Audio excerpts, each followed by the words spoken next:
नमस्कार मित्रांनो.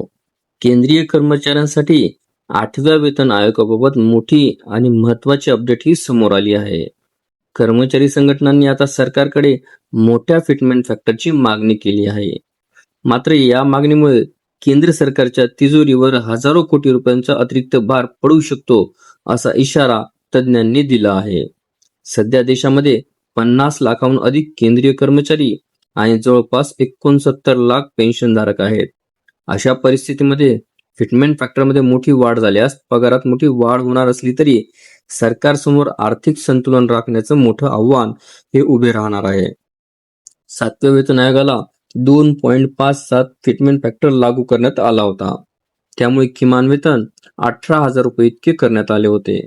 आता कर्मचारी संघटना त्यापेक्षा अधिक फिटमेंट फॅक्टरची मागणी करत आहेत.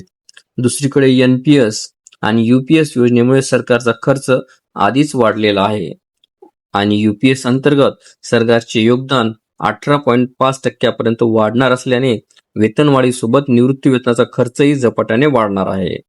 दरम्यान 8व्या वेतन आयोगाने शिफारसी आणि मागण्या सादर करण्याची अंतिम मुदत पुन्हा वाढवून 15 जून 2026 इतकी केली आहे. त्यामुळे कर्मचारी संघटना, पेन्शनधारक आणि विविध विभागांना आपली भूमिका मांडण्यासाठी आणखी बराच वेळ मिळालेला आहे.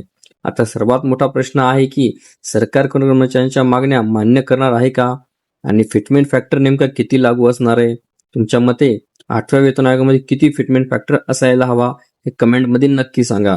आणि अशाच सरकारी आणि कर्मचाऱ्यांच्या आणि पेन्शनधारकांच्या महत्त्वाच्या अपडेटसाठी चॅनलला नक्की सबस्क्राईब करा. धन्यवाद. आपल्याला व्हिडिओ आवडले असल्यास चॅनलला नक्कीच लाईक, शेअर आणि कॉमेंट्स करायला विसरू नका. तसेच चॅनलला ऑल नोटिफिकेशन्स ऑन करून सबस्क्राईब करा, जेणेकरून व्हिडिओचे सर्व नोटिफिकेशन्स आपल्याला सर्वप्रथम मिळतील. लवकरच आपण पुढच्या व्हिडिओमध्ये भेटूया. तोपर्यंत नमस्कार.